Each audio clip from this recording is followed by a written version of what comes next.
better. And the worst enemy we have as people. It's how we use it and how we teach our children to use it that will make the difference. Why is critical thinking important? Cisco International, how many of you have heard of Cisco Systems? One of the top technology firms in the world. The Bill Gates Foundation, all of us know Microsoft, and Carnegie Foundation, which is one of the top not-for-profit foundations funding research in America. All did research, and they asked people if we could have predicted 10 years ago what the jobs today were going to be. How many of your parents were ever trained to use technology? None of our parents. But how many of your parents are learning how to use the internet by watching you? My mom retired 2 years ago. She emails all the time. What's important is that we have that opportunity. We don't know what will come 10 to 15 years from now. The jobs of 15 years from now, nobody has predicted. But what we know is if we teach students to be problem solvers and critical thinkers, we teach them certain skill sets. We don't know what the jobs will be of tomorrow, but they'll be ready for them. And that's one of the reasons critical thinking is very important rather than memorizing. If you ask them to memorize, they're ready for the test. If you teach them to think critically, they're ready for life. And we want our children to be ready for life, inshallah. Second is research on Alzheimer's. Let's take Alzheimer's as an example. It's been a disease that's more and more as a growing disease, and it's scary because we don't know why it happens. We don't know what necessarily causes it. But what research has found is when there's one pathway, the brain has many, many neurons and nerves. The knowledge we have happens between the nerves with electrical impulses and chemical interactions. When there's one way that you learn to do something, Alzheimer's seems to erase that way. Then you lose the memory of how to do it. And that's been the problem with Alzheimer's. You have debilitating understanding and memory of what you know. What research has found recently is that if you build several pathways to learn something, Alzheimer's might take one pathway and erase it, but you have other pathways and you can still remember how to do something. So people who knew how to walk to school, but also drive another route to school, or take the bus to school. Umbrella की ज़रूरत है रखना ज़रूरी है. So you're reasoning, you're evaluating. Okay, if I leave on the time that I regularly leave, I'll be late. But if I leave early, I'll be on time. I won't be early because today it's raining. You're evaluating your options. Should I leave on time? Should I leave early? Should I go by car because it's raining, the buses will be late? And then you're making that problem-solving decision for yourself. No, today I'll wait 5 minutes, my brother will come with the car, I will go in the car, and then we'll get to school on time. And then you're analyzing. And then you do it, and you get to school 10 minutes late. So then you think, oh, next time, aur jaldi nikalna padega, right? So you see, look around, some people came in late, no problem. What will you do different, right? This could be a maths problem, it could be an English problem, it could be a parking ticket problem. Everything's different. We know how the brain works now. Actually, in education, in the last 15 years, there has been an amazing amount of research done on the brain.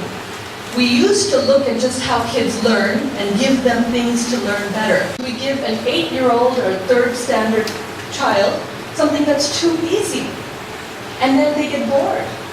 And then they're disruptive in the classroom. And we wonder, bacha baith nahi sakta barabar, chulbula hai, whatever. Like I said, my word is a little tricky, but so you wonder that.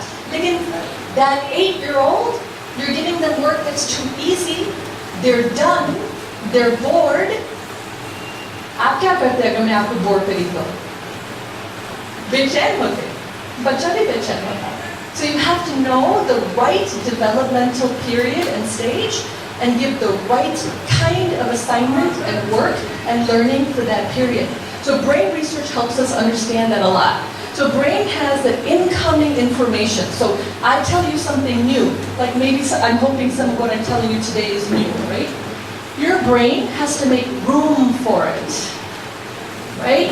For instance, closet में बहुत कपड़े रहते, ईदारी नए कपड़े लिए बहुत खूबसूरत suit, लेकिन क्या पता closet में जगह नहीं है, क्या करते?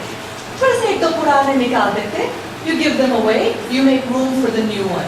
The brain does the same thing. Takes, and you're the science expert, Latif Pai, so if I'm incorrect, you can correct me, and I'm afraid like, of what he's going to think if I get it wrong. The brain also does the same thing. If when you bring in new information, if there isn't a lot of room to process it, the brain makes room. So the information you're not using, जो 10 साल पुराना है, कोई सीखा है, लेकिन आप सही भी ज़्यादा नहीं सीखे, it gets rid of it. That's our memory. And we wonder why we forget things. It's because we haven't been using the processes to those things. So when there's room, I haven't been saying that to everybody. So I haven't been using that information. Why do I remember it 30 years later? Well, my teacher taught it to me with the word homes. H, Huron. O, Ontario. M, Michigan. E, Erie. S, Superior. I'm never going to forget it, even though I don't even go to the Great Lakes ever. But I live near one, but I don't visit them. But I'll never forget it, right? For the planets of the solar system, right? My very energetic, say it with me, mother, just, serve, us, 9 pizzas. There's a mnemonic system for that. Mathematics, the order of operations, there's a mnemonic system for that. Using all of these takes something from new memory to long-term memory. Teachers must use mnemonic systems.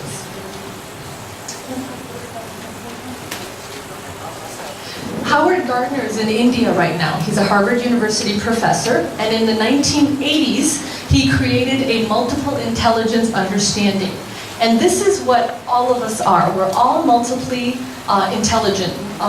Not any of us, all of us don't learn in one way. Some of us have to see something and read it to understand it. Right? How many of you love to read, are good readers? Okay. But look at how many hands are not raised. Some of us love to read and understand it. Some of us don't. How many of you like to listen to something and you can hear a lecture? Like if I didn't have this, you'd be fine listening to me. How many of you learned that way? Fewer hands went up, right? How many percent of the world is a auditory learner? Listens, hears by listening. How many do you think? How much? What percentage of students are auditory learners? 20? 45? Close. About 20 to 30% are auditory learners. Think of our secondary schools and our universities. How do you learn in secondary schools and universities? Lecture. Auditory learning. You have a room of 100 students, you're giving a lecture, how many students understand what you're saying? 20.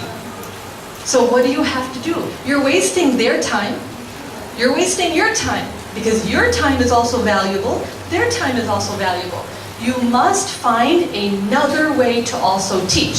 So give the lecture, have a handout so they can look at it themselves, for those of you who like to read. Have a visual, because visual trumps all. Remember that. Say it with me. Visual trumps all. That means the most way that people learn is visual. You remember a photograph better than you remember anything that you read. For most people. So if you don't give a student any visual aid in an entire unit while they're studying the digestive system, you never show them a visual of the digestive system, they really don't understand the concept of this. If an entire unit you're teaching a story, but you never have students visualize that story, you're losing many of the students in your classroom.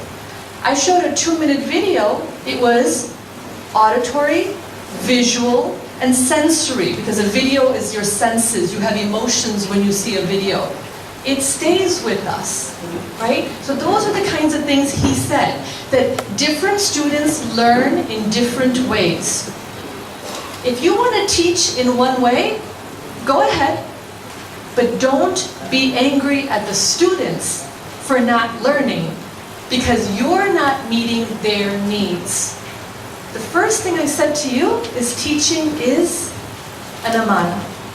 It is a responsibility from the community, from the parents, from God. And so in that responsibility, if you say, I'm a good science teacher and I'm going to teach my way and the students must learn, be ready for some students not to learn. And the problem is not the students, it's the way you're teaching. So you have to adapt to the life of the child and what they're living. You have to adapt to the way children think. Like I said, of course you should lecture, because lecturing, talking to someone is a part of it. But we know that lecture should be 5% of your total teaching time. This graph tells us 48 hours after a student is in a classroom, if they learned by lecture alone, they will remember 5% of the lecture. Is this what you want as a teacher? Is this what you want as a parent? No. So if research tells us this, you have got to find another way to teach than lecture. 50% of what's learned is remembered if it's through discussion, right? 50% is a good number. So you have a little bit of learning through lecture, more learning through discussion, and then the best way is to practice by doing, right? So the best way is to practice by doing. My father had a daughter first, me. I think he wanted a son, but Allah subhanahu wa ta'ala had a decision. But he taught me how to mow the lawn, how to change a tire in the car if I ever got a flat, how to clean bathrooms and living rooms and everything. And then I'd go inside and my mother taught me how to make chawal, how to make biryani, how to make dal, how to make gosh ka salad, right? So learn from both of them. And then when I got married and I practiced the cooking, I got very good at it. When I got married and then I practiced, because we had our own house, we had to mow the lawn, we did things like that. My husband and I are partners, alhamdulillah. Then I learned what it means to really keep a house. So though my parents taught me the skills, I didn't get good at it until I practiced it. Okay? And this is where I want to say to teachers who we get very frustrated, especially in 9th and 10th grade students, when we say कि मैं सिखा रहा हूँ और लोग सीख रहे नहीं, मैं कोशिश करूँ लेकिन ये कोशिश it's not working, right? So then what I say to us is, teaching is an amana, but Allah subhanahu wa ta'ala never said that every koshish will be blessed right away. He decides when He blesses the koshish. We teach the skills, the students will keep it in their heads, and when it's the right time for them to use it, they'll remember it. So at the end of the day, you and I, when we teachers leave the field because they think, I'm not good enough, right? This is not shukran, because it is not up to us to decide when that child will utilize the strategies that we are teaching. It is our job to teach it to them in the best way that we can.